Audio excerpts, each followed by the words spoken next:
welcome two representatives of the drafting group. Hello, Howard Williamson and Judith Lantai. Yes, there they are. Please go ahead and show us what you got.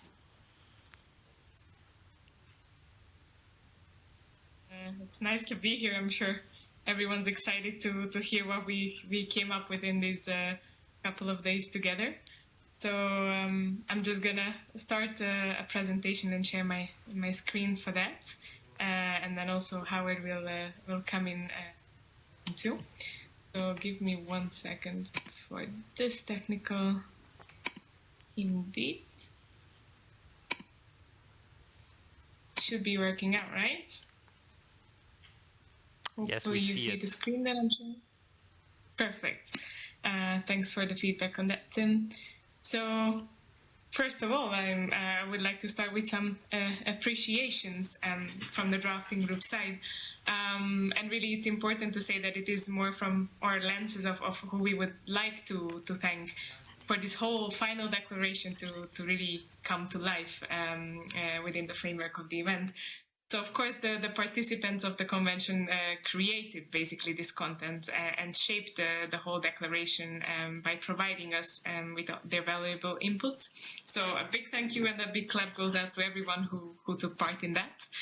And of course, this process would not have been possible without the rapporteurs and the facilitators and the whole convention team who has been enabling this process and have been holding it together. So we also wanted to thank you for all of these. This also includes, of course, the technical team and everyone who has been working and supporting in this process.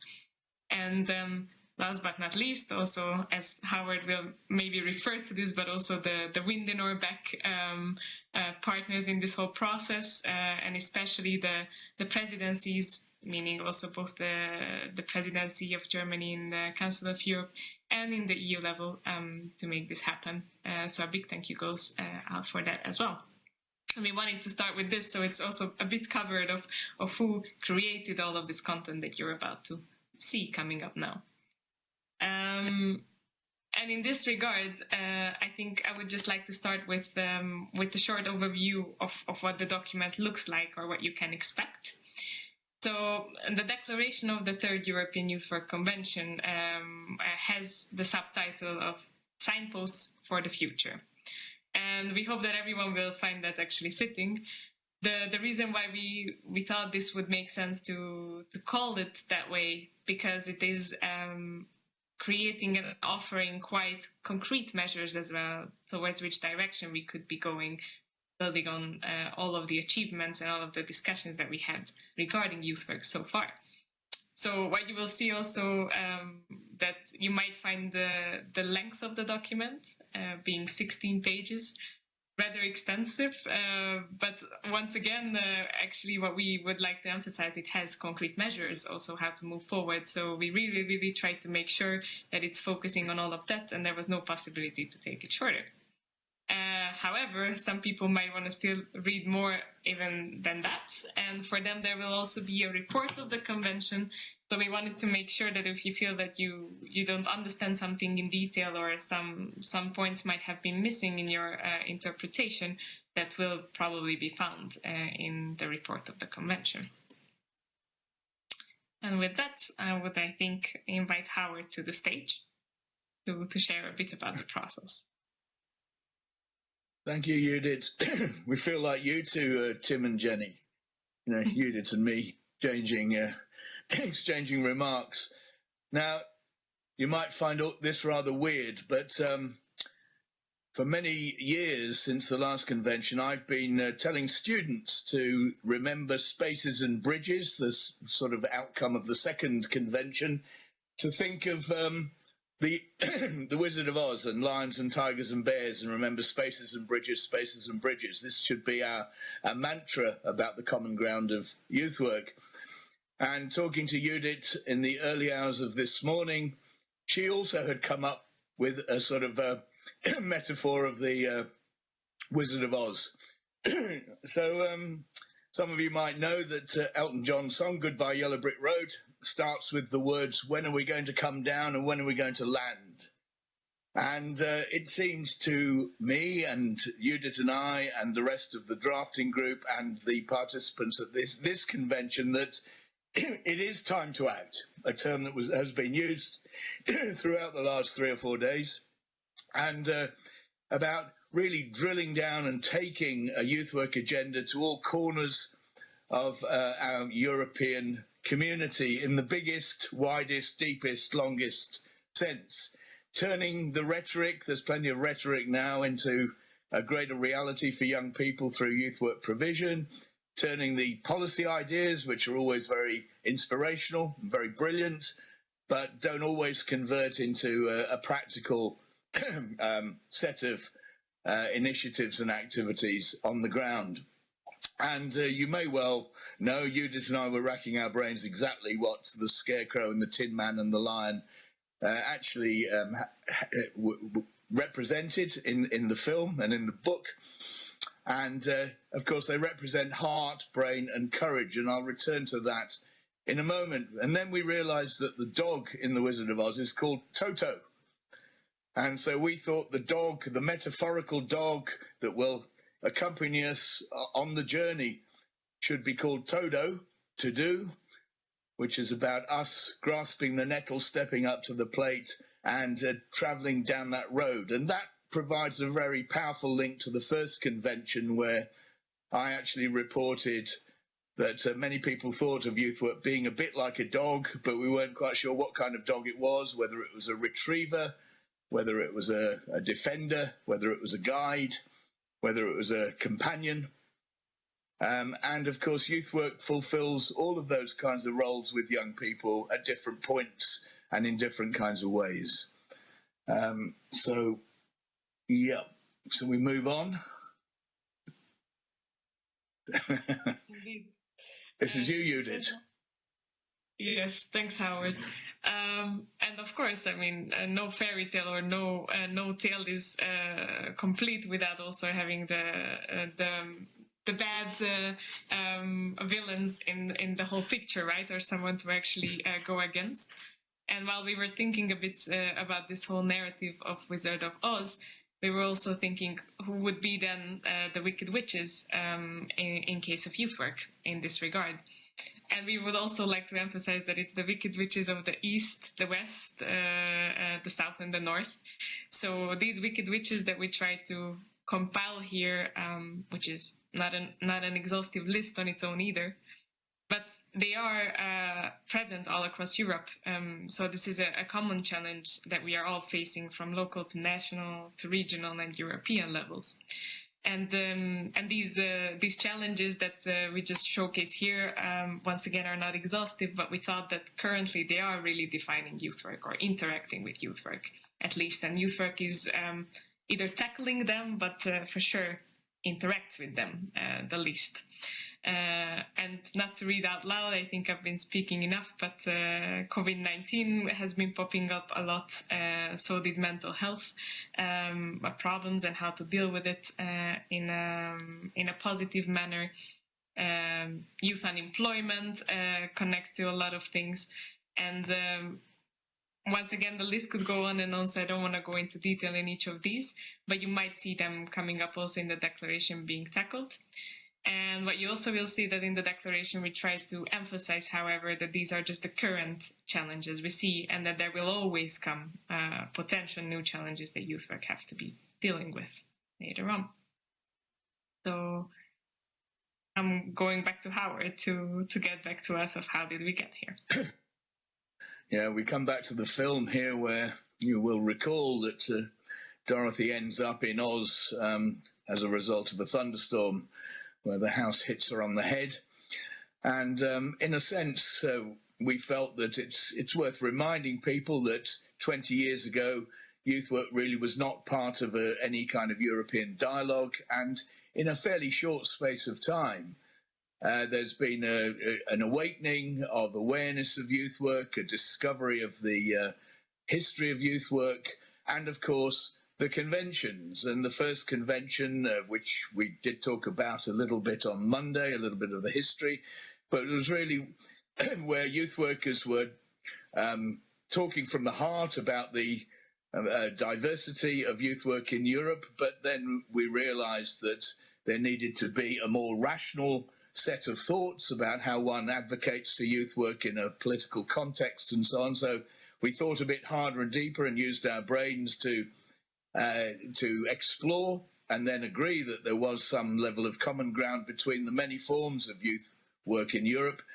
The wonderful report that came from Belgian chairmanship of the Council of Europe, which talked about finding common ground and making a world of difference, was a very powerful expression. And we established this idea that all youth work in one way or another is attempting to win space for young people's autonomy and voice and self-determination, but also to provide bridges of support to perhaps other agencies, to perhaps next steps in their lives, and other things. So once again, the sort of pathway journey analogy kicks in. And we've, to keep our metaphor with the Wizard of Oz, we felt that this convention is one where we have to take the bull by the horns and establish the courage to say we've got to establish a process, a bond process, where we harness and marshal our resources in order to put the European Youth Work Agenda into action and take it to all corners and to the ground.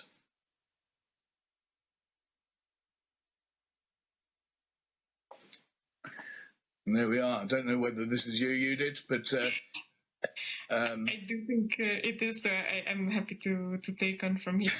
And then live, it would be much easier, right, to feed into each other. But I think we're still also doing it quite nicely online. I hope participants feel the same. I also would like to introduce this slide because you will see this recurring throughout the presentation. We have some key quotes that we also taken or gathered, harvested from the report of the discussions during the convention. And this is the first one we would like to start with. And a slight disclaimer that some of you in the audience might be watching this and feel like, oh, but I said that, and see that you have no recognition of your name. We had a short discussion in the drafting group, and since we don't know all of the authors of all of the quotes that we found interesting and that were indicated in the reports, we found it not very equitable to share only some names.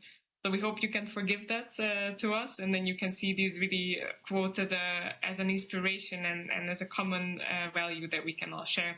And we thank those people who came up with it. And so our first quote is actually, don't ask what the bond process can do for us, but what we can do for the bond process. And it links very much to what Howard has been saying. This is really the time to take action for the whole community of practice, also to bring things to the ground and really create these changes and these developments forward. And with this also, Howard might introduce a bit this background and context. How did we get here in terms of different stepping stones? Yes, I think this is very, very short. We have a section in the declaration called Background and Context, which goes into a little bit more detail about these items that are listed on this slide. But it's really to show that there has been an incremental process of professional debate about youth work and then political decision-making about youth work. Through the EU resolution in 2010 and the important Council of Europe recommendation on youth work in 2017, and then the two strategies from the two institutions in very recent years, the even more recent Council resolution from the 1st of December on the European Youth Work Agenda. This really does, as I said on Monday, provide the wind in our back. And we would be foolish not to grasp this opportunity to seize the moment and to try and take things forward with all the resources that we can marshal within our youth work community of practice. Indeed. But then what would we like to create, right? So we're now slowly really moving into what is in the declaration. So as Howard is also saying, it's building all of those documents that he was also saying in different processes in the field. And now I'm happy to introduce you a little bit the key elements of the declaration that you will be able to read very soon. And please note that, of course, within the framework of this presentation, we cannot go fully in depth. So we do suggest you give it a good read. We know it's 16 pages, but as we said, we do think it's comprehensive and really brings in concrete measures as well. So it's worth going through it in depth. And then, so the first area that we have been discussing and putting in the declaration goes under the following quote, so to say, or it's really guiding the content. And that is that there is a need for creating spaces to listen to young people's voices and not just offering spaces and a program for them to do these things themselves. And this connects us to youth work provision, which is the first thematic area within the declaration. And within this area, we are also tackling a lot related to the local youth work offer. As we see, there's a lot of discussion and a lot of interest and need also in tackling that. This is, of course, not to say that mobility and European level youth work is not contributing or offering opportunities for young people, but this is more the focus within the declaration on the local youth part. And when it comes to local youth work, there is the declaration calls for a framework to set a standard in what should be sort of a minimum offer for youth work for young people on a local level. And there's also calling for a co-managed system of this offer, so also that young people can actually have a meaningful say and also guide and manage the processes that they are a part of, and also the spaces that they are part of, and not only young people, of course, but also the rest of the youth work community of practice as well. And this would then also contribute to the enhancement of social inclusion and diversity. And within the declaration, we are introducing also a proactive strategy about this, to try to seek and to try to reach out to other groups of young people. And then when it comes to the local youth work community of practice, we also are having some reflections on what that really means, who are really a part of it. And then last but not least, also when it comes to the funding of youth work and youth organizations, there are also some key suggestions that we are putting forward. This also relates a lot to moving from project-based funding more towards, at least program-based, but also ideally a bit more broader than that, some structural support for youth and youth work organizations who really are needing certain basic costs to be covering their regular activities or just the running of the organization. And all of the projects and programs are something that are just expanding on those needs. So there's a need to rethink of how we are thinking about the funding provisions in general. And besides this, there's also another concrete suggestion is a European charter on creating on good governance of funding for these organizations. And this entails a lot of things from transparency to setting clear objectives, which could serve then also the implementation on all levels actually in Europe. Once again, this is also not an exhaustive list, so I invite you to, once you have the document, to also read much more in depth in this regard as well. And then when we move on to the next thematic area, which is quality development, here we, of youth work, of course. Here we found important to highlight that this quality development has to be both holistic and structured at the same time. So it also requires a better outreach and information about the existing support structures and mechanisms. And it will also require a youth work research agenda, actually, to be realizing this quality level more in depth later on. And then if we move more towards the next thematic area, which is guided also by the following quote, it says that only through communication we can discover what we don't know that we don't know. And and we also found this very important. This is a quote that we know who it is from, and thank you, the person, for that. But it said, in line with things, we were not indicating the authors. And this, but we really very much related it to the thematic area of setting a common direction. And what we meant here is that there is a need for spaces to explore, exchange, and build on examples of good practices across the different styles of practice. So it also recognizes that there are different ways of practicing youth work and with different styles. But there is a need for also a coordinated approach to learning, sharing, supporting, and building on youth work development and good practices at the local level, once again, and also towards regional, national, and European levels, and vice versa. So it also has to be relevant that a common direction interacts within this field. It's not just from local towards European or from European towards local, but that these things are in continuous communication. Once again, how do we know what we don't know if we're not communicating? And this also means that there should be a reinforcement of relations between the national and European youth development strategies.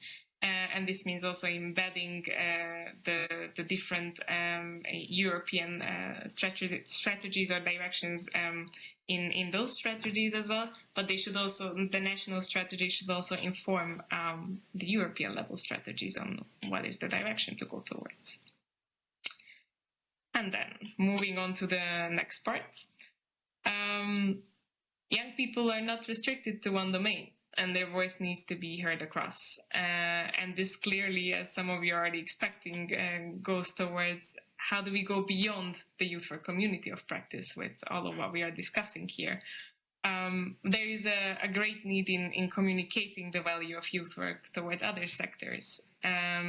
And this means also we have to be engaging with them effectively. We cannot just say that youth work is valuable and expect them to understand immediately. There's a need to find a way to promote youth work in a way that has an impact, truly. And for this, also some multidisciplinary structures, networks, and bodies and youth should be established, both when it comes to policy and practice. But on the policy part, we also come back a bit later on. But this should be or could be achieved also setting up different national and European structures when this kind of interaction between the different disciplines could happen, actually. And then moving on to our next thematic area, which is employability pressure, has made us think of competences as individual property. Pleas for solidarity and interdependence are calling us to recognize the systemic nature of competences. No competence is developed in a vacuum. We need other people. And we thought this is also a really nice guiding moment towards our work on recognition. And what do we really mean by those different competence models and different validation and recognition processes that we are applying and working with in the youth work field? And first of all, to move forward, or the next steps in this area would be really to create a common narrative about recognition in the first place. What do we mean by it? How do we approach this whole area of work? And once we also have that, there should be a strategic and coordinated effort towards more visibility of this and of youth work and of learning within youth work as well. So the meta levels in that regard. To be able to do that, we also need a common language. We need common terminology in a lot of things, which we might not be having in certain areas, or we are certainly facing some gaps in that regard. Furthermore, then research on youth workers' education and training could really serve this. It could provide us with evidence, or at least inform the whole process when we have further research on that. And within the declaration group, we also identified that there might be a need for a particular attention to voluntary youth workers' practices, to understand more how does that really relate with paid youth workers' practices and how do these things interact with each other. And then in general, we need further work on validation, certification, and accreditation. And this work could be building on European initiatives and large-scale projects that are already existing. moving on to our next quote. Over many years, quick fixes were applied to problems and challenges in the youth work sector, but during the crisis, it became evident that these quick fixes did not work and were not sufficient. So this naturally leads us to really the chapter that is tackling really challenges that are facing with that is the youth work is faced with. And in this chapter, we also think innovation is a key component because, as we also said in the beginning, actually, challenges will always be there. So the wicked witches might be changing faces and shapes and forms. So it's more constant that there will be challenges that youth work has to deal with, not the challenges themselves that youth work is dealing with, which is the constant. And in this regard, we found important to include in the declaration, based on, of course, also the inputs of the workshops and discussions during the convention, that keeping up the values of youth work and developing all youth work types, models, and practices would serve this purpose. We also found that investing in technological infrastructure and innovation, so this connects to digital and smart youth work quite greatly, will be relevant and important. We also found the need for making youth work greener. We also found a need for making youth work as one of the primary civic society development strategies, which links a lot with democratic backsliding and shrinking civic spaces in Europe, for example. But also to discrimination and intersectionality, actually. And when it comes to youth work practice, these are the key points we thought to keep in mind, that it has a societal and global challenges dimension, that it has to enable young people to engage in democratic society, and it has to create spaces for cooperation and exchange at an interregional and global level. So this connects to cooperation in practices, actually.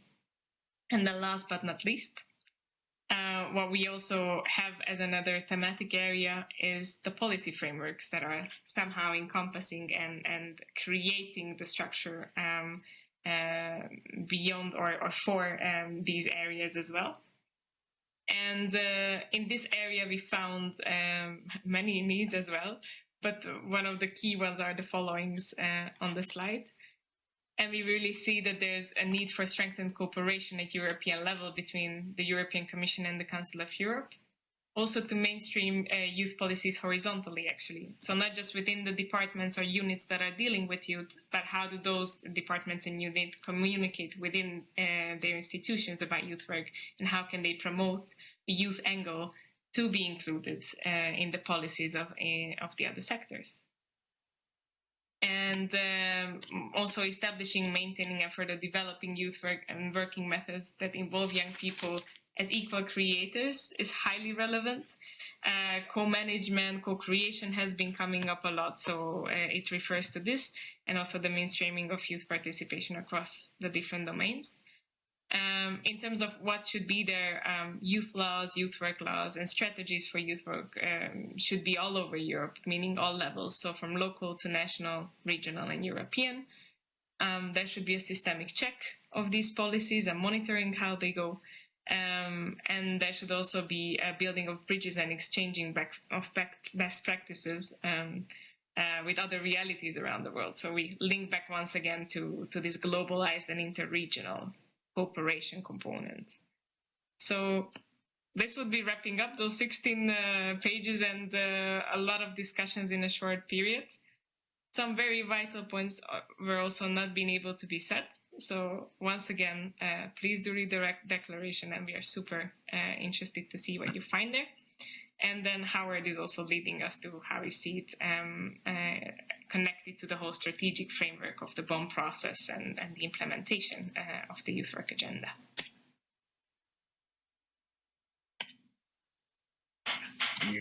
Are you moving on with this? Right.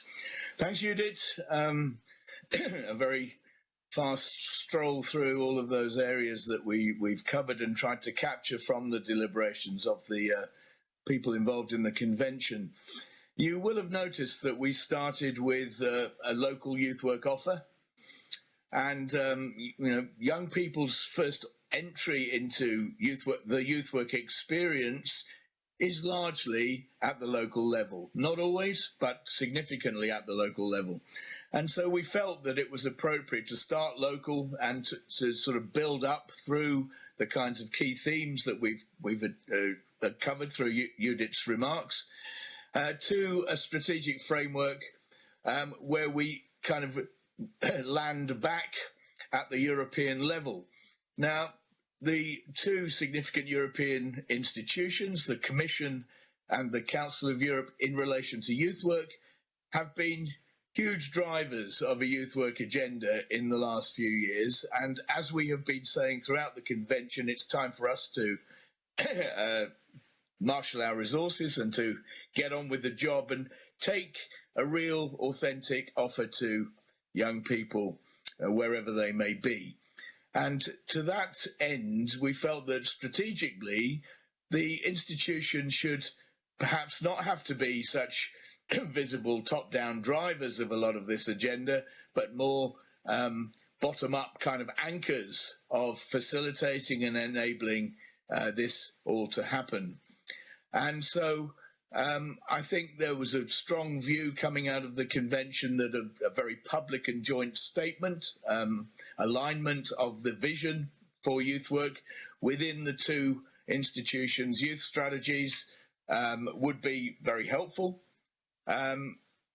The proposal about a joint action task force, it sounds very grand. It was a term that was used in one of the workshops, but it was really about bringing together a relatively small group of people who might monitor and consider the evolution and development and impact of the Bonn process, linking something called the Bonn process to all the other processes that have been developed in recent years in the social and educational sphere within the European institutions, such as the very obvious answer and probably not the most useful parallel is the Bologna process.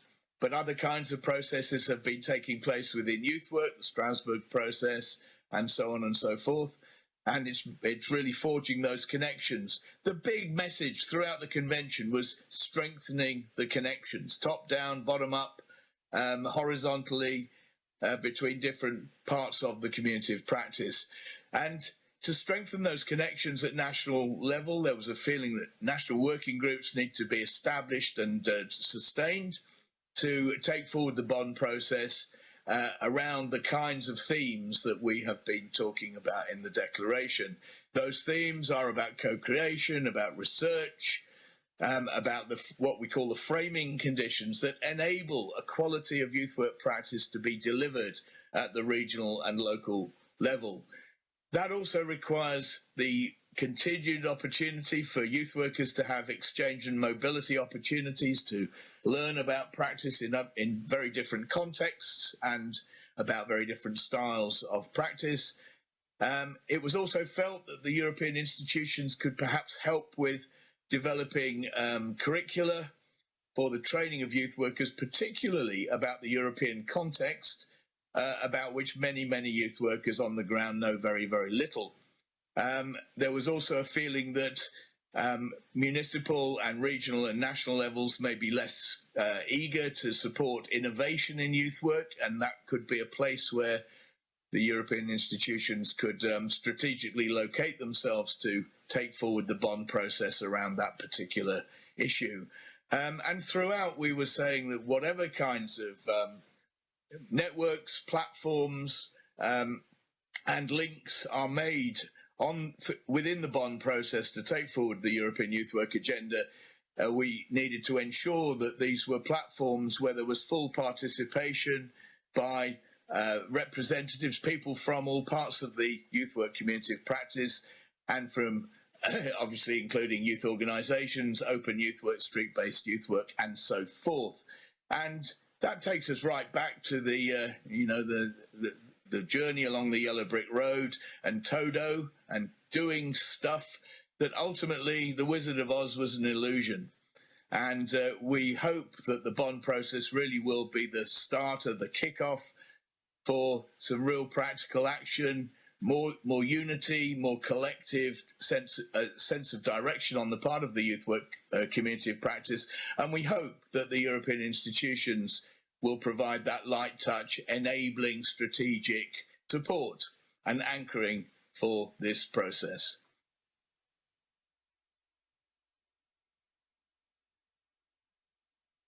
So go on, Judith, you do this one. Okay, cool. So yeah, I think this is the closing sentence of the declaration, and we found it very fitting as the closing sentence of the presentation. So yeah, basically, just let's put it into action, because it is no less than the young people of Europe demand and deserve. And at the end of the day, I think it's a good closing for saying that putting young people at the heart of this is a very important endeavor and a value that youth work really encompasses overall. So yeah, I think we've done it, right? We've done the final grand finale of presentation. And just to say goodbye, here's a picture of the happy drafting group with a glass of wine. We have to be honest, this picture actually was taken way before last night because it would not have been possible to do it then. But we thought that this is the cheer with which we are trying to celebrate at least this convention and this declaration that has been born.